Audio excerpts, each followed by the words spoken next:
setor agrícola brasileiro, ele é extremamente competitivo. A gente vê na nossa balança comercial a importância que tem. Mas é interessante porque a gente foi fazer o Sebedes tem 60 grandes empresas e a gente foi fazer um trabalho que chama TCFD, é um nome comprido para Task Force for Climate Financial Related Disclosure, enfim, você ter a transparência do que está sendo feito nos setores. E a gente fez com alguns setores e o agro foi o que mostrou maior vulnerabilidade em termos de competição para uma nova economia. Mas ele não aconteceu isso por um problema do agro, das práticas do agro. O agro brasileiro ele tem boas práticas, como por exemplo o plantio direto. Isso aí nos Estados Unidos não é tão comum, aqui no Brasil é extremamente comum, a gente é muito competitivo, mas o que a gente detectou é que ele não relatava muito o que fazia. E a gente está num momento em que o investidor quer saber o que os setores estão fazendo, o que as empresas estão fazendo, o consumidor quer saber como é que é feito, então o relato, a transparência das suas ações, o porquê que você quer chegar nisso é extremamente importante. Então, uma questão que dá mais competitividade ao agro, mostra principalmente o que ele já faz, ele está ter mais transparência nas suas ações. E depois tem toda uma questão que o Brasil também tem uma tradição, mas ainda numa escala menor, que é a agricultura de baixo impacto, a agricultura de baixo carbono. Então, assim, a gente ainda tem muita burocracia para estar acessando recursos para essa economia de baixo carbono, como é que a gente faz para alavancar, né? Então, discutir sobre a importância de você simplificar um processo, mas você, ao mesmo tempo, garantir que o resultado é de menor impacto, isso é muito importante. A gente está no caminho para isso, então, você vê que tem aumentado investimentos verdes, títulos verdes, mas ainda não é algo que a gente vê como, né, ainda é uma questão que poucas empresas ainda acessam. O agro pode acessar isso muito, ou a precificação de carbono, que é um mecanismo que ajuda numa economia de baixo carbono, ela ajuda a trazer inovação, porque ela vai taxar quem está emitindo mais e beneficiar quem está emitindo menos. Então, o gado, por exemplo, ele emite metano, que quando você pensa em gases de efeito estufa, é um gás muito potente.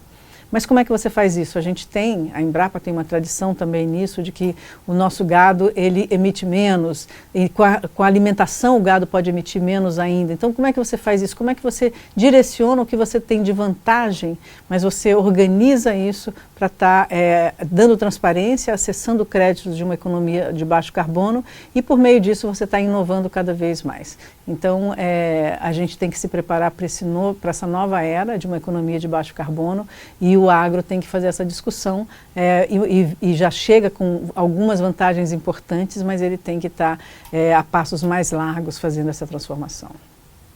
O Sebedes, né, o Conselho Empresarial Brasileiro para o Desenvolvimento Sustentável, que eu presido, tem 60 grandes empresas, e as empresas têm um movimento agora muito grande em buscar inovação e muitas vezes por meio de startups. As startups têm uma agilidade que as grandes empresas não têm, elas são muito mais lentas.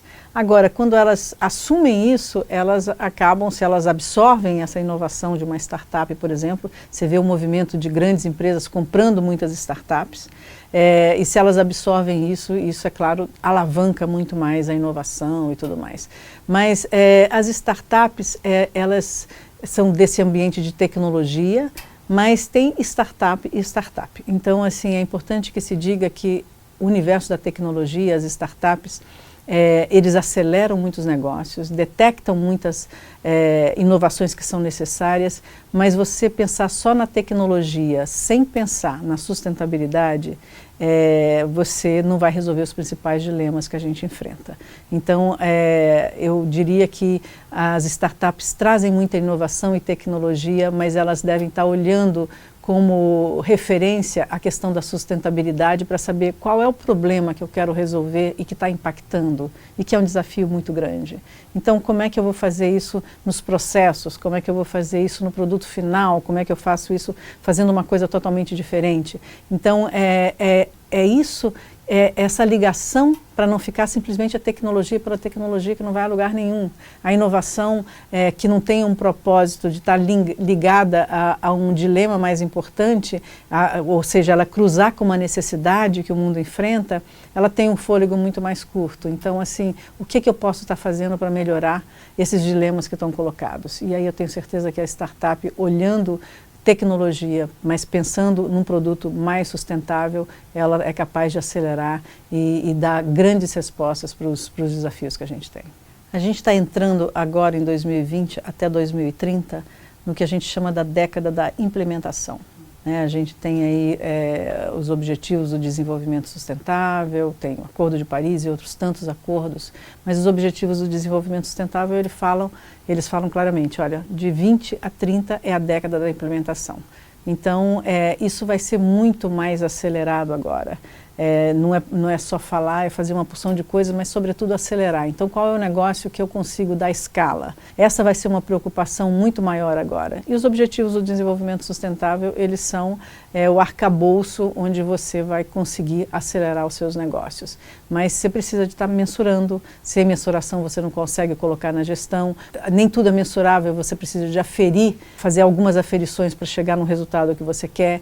Então, assim, quando você fala de questões sociais, por exemplo, tem uma grande discussão. O que é o impacto social? A gente está com uma grande mudança nessa década, por exemplo, sobre o modelo de trabalho. A gente tem que ficar pensando no antigo modelo de trabalho. E o futuro do trabalho é algo que a gente, no CEBED, está pensando em construir uma visão para o Brasil até 2050, e a gente vê que o futuro do trabalho está sendo altamente impactado. As pessoas já não querem ficar num lugar só, elas querem ser empreendedoras, mas elas querem também ter recursos para isso, ter os seus direitos garantidos, etc. Então, os desejos são outros, o mundo tem que capturar isso. Tem países que já falam assim, bom, então eu tenho um impacto social positivo se o meu funcionário sair daqui e for empregado num lugar ainda melhor. Significa que eu beneficiei de alguma maneira. Então são aferições, são métricas que você ainda não tem todas elas. Mas tudo isso vai ser acelerado nessa década porque tem uma pressão de investidores, uma pressão de consumidores nas empresas e tudo para que isso aconteça.